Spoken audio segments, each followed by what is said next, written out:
May revise. We talked a little bit about at the beginning of yesterday's hearing about kind of the good news and the bad news that was in May revise. I think that can also be stated with regard to today's agenda. Some work was done, and it's clear to many of us there's a lot of additional work and investment that must be up for consideration. For the purposes of today's sub-3 hearing, as you see reflected in the agenda, we have a vote-only section on developmental centers and community services. I am going to pull issue 4, Shannon's Mountain Development, from the vote only, and we will add that to our discussion items section of the agenda under developmental centers, the second section under discussion items. The discussion items are intended for discussion, and all of those items will remain open until we do our full closeout of budget sub-3. We're going to close out everything but the stability except for issue.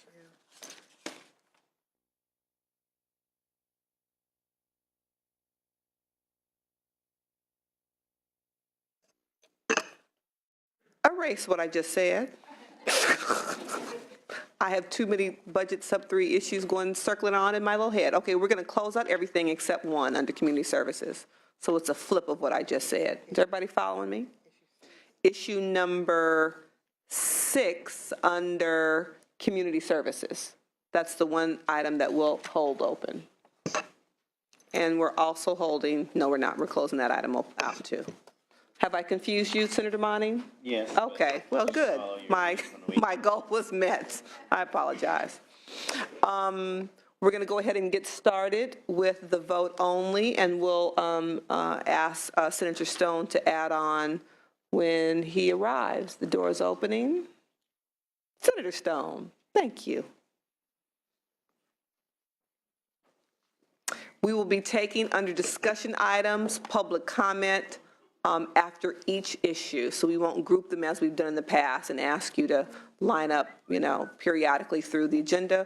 We'll take public comment after every section.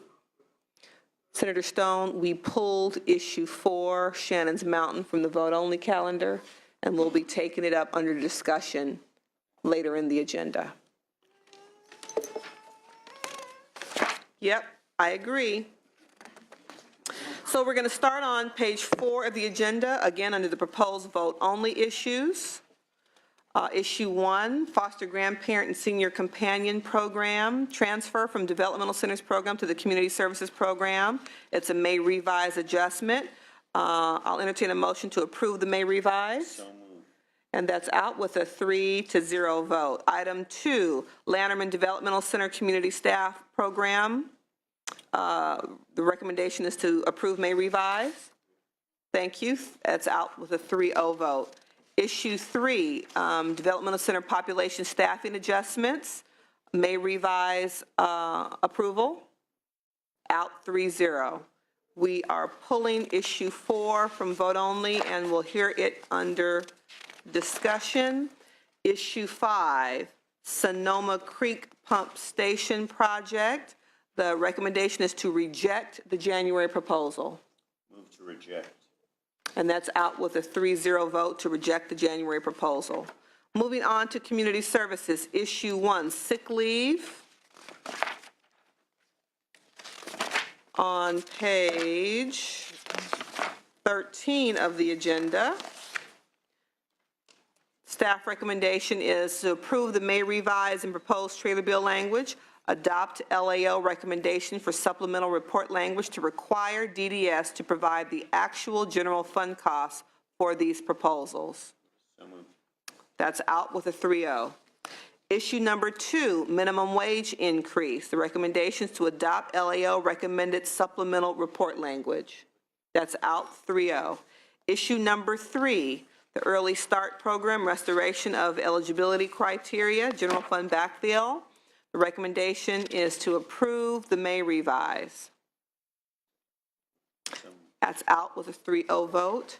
Item number 4, behavioral health treatment.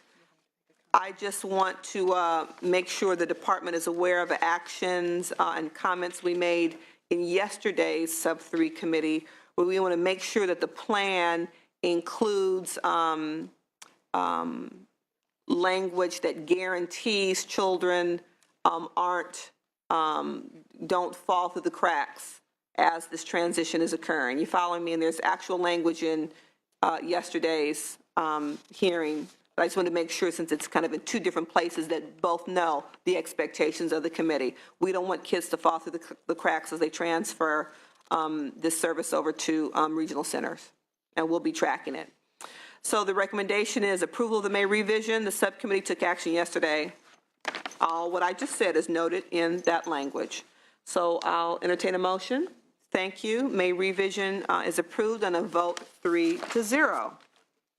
Thank you, colleagues. We'll now move on to the discussion issues under the agenda.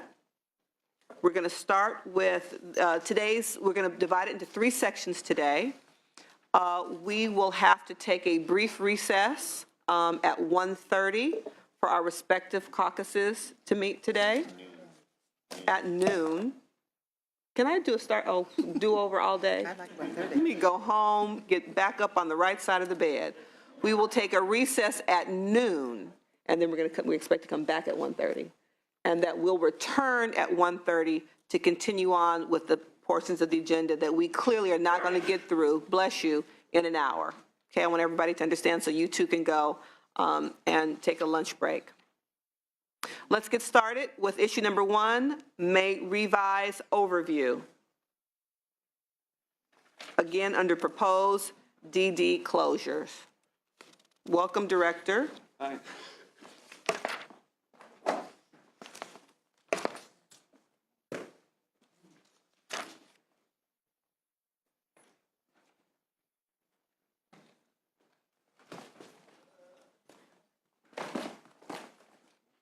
Oops.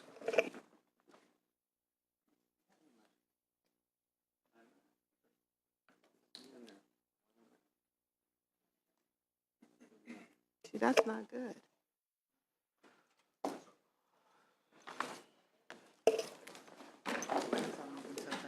Huh? Yeah, it really is, this time of year. Okay. We're ready when you are, sir. Okay. Thank you for coming. Good morning, Senator Mitchell and Senator Stone and staff. Santee Rogers, Director, Department of Developmental Services. And I'm going to do this really briefly. Okay. And a snapshot of certainly beginning with our history in 1969 when the Lanterman Act came in this building as in my opinion, an incredible piece of civil rights action, modeled after the U.S. civil rights actions that preceded it. There were parents in this room. I had the opportunity to be physically here during the course of it, as I shared with both of you privately, and that set the tone for where would people live, a good quality of life, other services and support they would need. The Lanterman Act subsequently really covered some key issues relative to the good quality of life that it speaks to now. And where you would live becomes a critical part. And in California at that point in time, early on, there were 11 institutions, and many people resided in those institutions. It would be wrong not to mention that obvious part of our history, and where really in many ways, in the words of those mothers sitting in the same room, really had the foundation of where we would go and how we would get there. We want another option for our sons and daughters. The values of that generation, my parents' generation, were simply that way. No place like home, no place like home, support your sons and daughters. However, we also need other services. There was not equal access at that time period to education services. There was no special in education yet. Those of us who have actually experienced it, and those of us as young professionals were encouraged by working in education. As a special educator myself, you recognize that. Those of us who are asked to come work where many of the individuals that we served then were living in large congregate setting. I worked at Porterville State Hospital, and there were over 360 kids just in the children's program alone. There were no access to other kinds of services. I think it's best to give you that snapshot of a history that I think you are all, each of you, are well informed on. I believe people in this hearing room today and all of those watching have it. It's really important to understand the basic fiber of this act. As we move forward, we are recommending, as already was built into the act, the wise use of our resources and the wise use of our large state operations. The proposal to close the 3 remaining developmental centers, beginning with Sonoma Developmental Center. The ambitious aspect of the proposal is the time frame. We're here today to talk to you about that, and we expect that you will be asking us questions about that in detail. Fairview and the remaining at Porterville Developmental Center non-secured treatment. I do not want to spend too much more time on that historical perspective, but I think, as you've already heard me say, it's important to have a frame of reference from where we came from. Those of us who have that experience, and there's people in this audience that I know also have had the experience, and we have support for it. We have a great act, and we hope we will discharge our responsibilities accordingly. So thank you very much. Thank you very much. Any questions or comments from committee members? Okay. Excellent. With that, LAO. Sean Martin with the Legislative Analyst's Office. Our comments and recommendations are included in the agenda, so I'm just going to very briefly summarize them. We note that the proposed closures are faster than the prior 2 closures of Agnews and Lanterman Developmental Center, and therefore we believe it will be important to put comprehensive measures in place to ensure the health and safety, well-being of all those individuals in these DCs who transfer to the community. Secondly, the closure activities, some closure activities are not allowed under state law until the DDS has submitted a closure plan to the legislature to ensure that the legislature has an opportunity to weigh in on the closure plan. We think it's very important that we have a clear understanding of what they're allowed to do and not to do under the closure plan prior to legislative approval.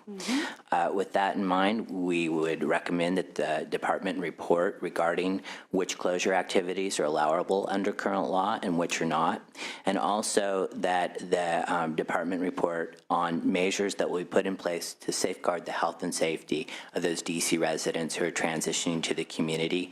In the agenda, there's a recommendation to adopt supplemental report language along those guidelines. We're happy to work with the committee staff on that language. Thank you very much. Finance. Members. Thank you, Madam Chairwoman, Senator Is your Monning. mic on, Senator? Yes, it was. Okay, Yeah, thank you. Thank you. First of all, I'd like to applaud Governor Brown for adopting the vision of what I had in SB 639 and recognizing that we're spending an awful lot of money that we could otherwise be utilizing to enhance services for developmentally disabled people and to even provide more personalized care for them. The first question I have is that we've gone through the process now with successfully closing Lanterman and Agnews, and what lessons have we learned through those closures that will better enable us to comprehensively work towards this very, very lofty goal?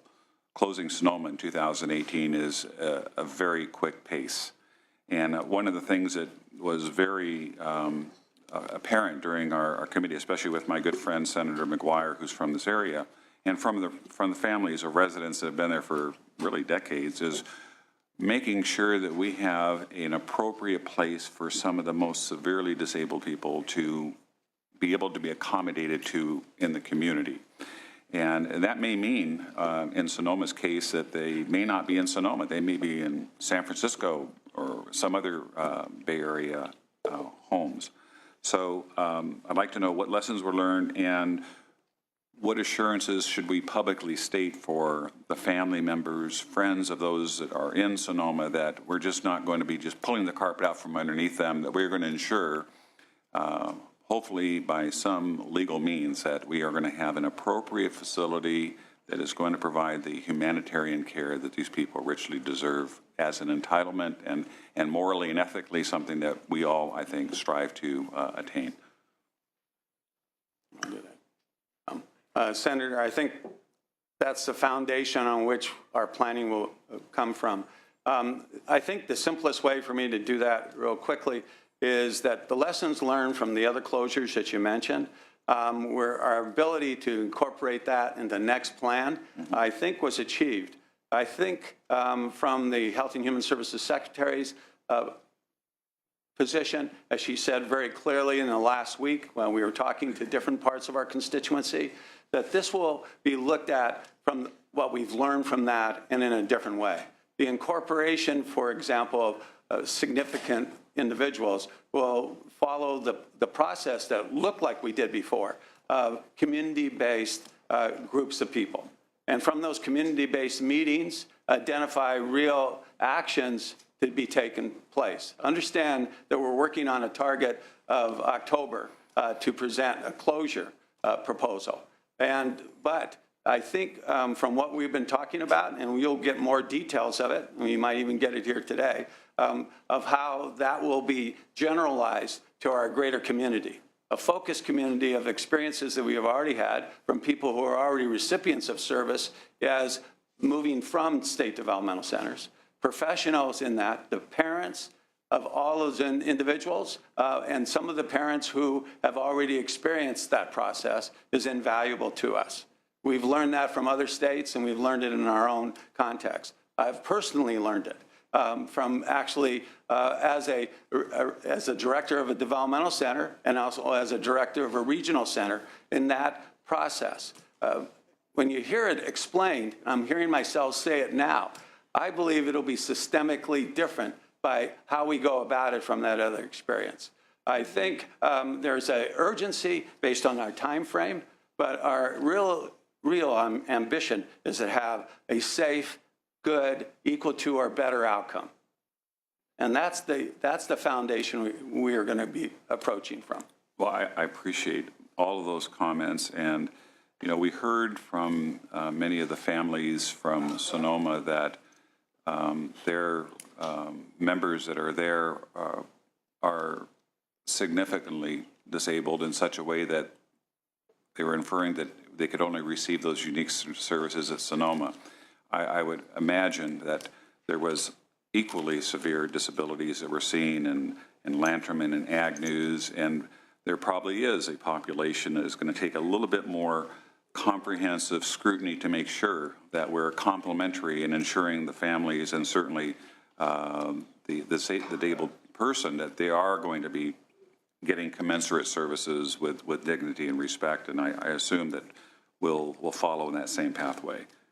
That's absolutely correct. Okay. You said it much briefer than I did. And then lastly, I'll just say, I know we're going to discuss it, Madam Chairman, in a little bit, but while we realize significant savings, I think, through the closures of these facilities and putting the resources into the community where we have shown that these patients will survive better, will thrive better, I want to make sure, and I don't know how we do this, but we're going to discuss it later, that the savings that we're going to have are not just going to be thrown into the general fund.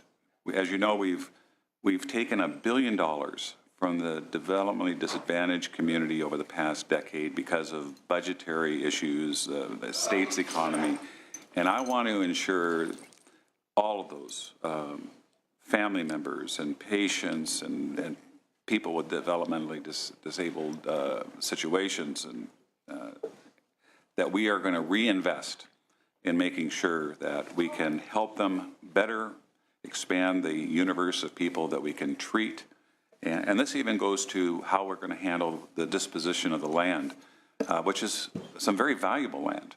If you look at Sonoma and certainly in Fairview, we want to make sure that we focus those monies not on the general fund.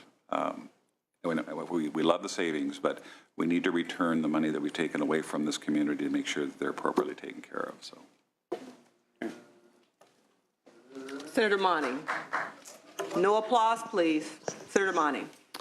Thank you, Madam Chair. I appreciate the comments of Senator Stone and the reassurances offered by Director Rogers. Just kind of a follow-up on there. I think one of my disappointments in the May revise is while there's funding allocated to try to achieve these closure objectives, there's not a commensurate investment in the community and regional centers. And I think that's going to be a focus of not just this subcommittee, but within the legislature in both houses.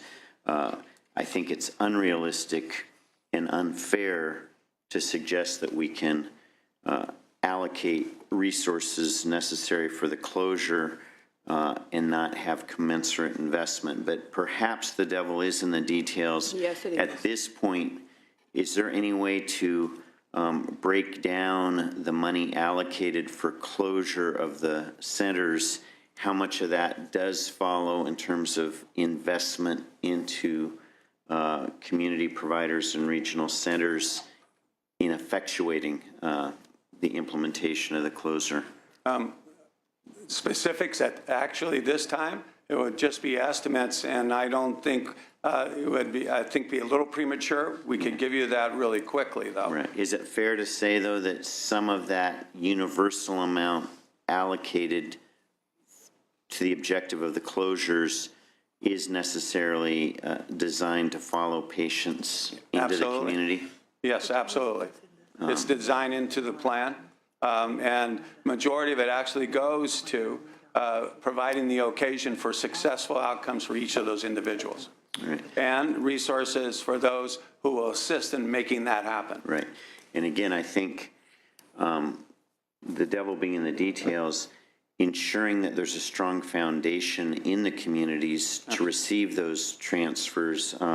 It's not just having the money follow an individual client who's transitioning, but it's also going to be a function of how strong and robust that foundation is of community and regional center support. So again, that's more of a statement than a question. In terms of the timetables, I think there's some concern. Is it a fair statement to say that the closure date targets of 2018 and 2021 are goals, but not necessarily hard numbers? I mean, we talked just earlier, in response to Senator Stone's question, there are certain criteria, and we've requested even more specific criteria with the transition of each and every client who would be making the move. And if those criteria aren't met by a projected target date, is it fair to say that that target date does not push somebody out when the criteria haven't been met? The best way I can answer that, the importance of us putting together a target, there are a couple of statements I've already made. In our future partners, our funder partners, Centers for Medicaid and Medicare Services, appreciate targets. That's not the only reason you have targets, but it really does help in the success of funding. Those target dates from our practice are an important way of outlining exactly who's going to do what by when, and are always susceptible to flexibility. They should be if they're really, it's a good measurable plan. That's the best I can state at this point in time. The overall length of period that you should note that we're picking the date, the out date as activities at the other two facilities will be ongoing from the beginning. As part of our master plan, we'll be talking about specific preparations that are going to be going on at Fairview and at Porterville once this is approved. As we move, we're already doing some of that in each of those regional areas because people through the 21 regional centers have already been identified in their individual plans are moving from those centers as you've been tracking, your staff has been tracking the placements into the community. But back to your original excellent point, how do we assure ourselves that this is going for what it was intended to do? And that's what we hopefully will have outlined in our plan to you of those kind of specifics. Lessons learned, and I mentioned before, and it sounds like a promissory note, but from the other experiences that we think it will be different, especially the involvement of families that we've learned before, and the families we know. By and large, many of the people who reside at Sonoma, which is known to all of us, I'm reporting back to you that we understand this, have lived there for a good part of their lives. It's actually majority of their lives. As the populations, through this public policy of the Lanterman Act, as the centers got smaller and smaller and smaller, it was usually those who lived there the longest were still there in residence at the tail end of the closure of those developmental centers. I just want to make sure everybody is pretty aware of that. So are we. So we have an older population, and some of the challenges related to that we shouldn't be silent about. That does require some other kinds of planning, and planning that includes proximity to where people live. And that's as far as I can go at this point in time, Right. because I don't want to speculate beyond that. Right, and I know today's hearing is not to get into all the specifics, but I do derive confidence and reassurance knowing of your history with prior transitions in all aspects of the developmentally disabled services universe, and know that you will lead this transition with tremendous attention to the detail that does translate to individuals' lives and families' confidence in that. A couple of issues just to put on the board, not necessarily for response today, but I know some of the unique services at Sonoma that we've heard about in testimony, from wheelchair adaptation to shoes and all of the special services that have supported that community. I would expect to see in any transition plan how we take advantage of those existing services to extend to people living in decentralized community homes so that they still have access to those specialty services, and also the employees who have devoted, in many cases, careers and lifetimes of professional service developing those unique skills, that they be part of a transition plan as well. You know, thank you for that, and those are on our checklist already. Great, thank you. Thank you, Madam Chair. Thank you, and I would just kind of say, in addition, that I look forward to the ongoing conversation about this issue and an investment conversation, and look forward to you and your caucus engaging in that conversation, Senator Stone. You know, I'd also say that, you know, Senator Monin, as you talked about the devil's in the details, that phrase almost trivializes the true work that has to be done. And I don't want consumers and advocates and lay advocates to see this date and think our work is done. It's not. It's the beginning. And as I sat here and listened to you, you know, I thought about, you know, a race and a sprinter, when they're out of the blocks, they view the finish line, and that's the race, and that's what they focus on. And the finish line, Senator Stone, is appropriate community-based housing. This is a relay, and the first leg of the relay is the action the governor took in the May Revise. And what we have to look forward now is to the next relay, to where we hand off, not the finish line. The legislature, consumers, advocates, we all are going to have to play a critical role in this plan. 2018 is a goal date, and let's be clear, Lanterman and Agnews had goal dates, and extensions were granted because the plan wasn't soup yet.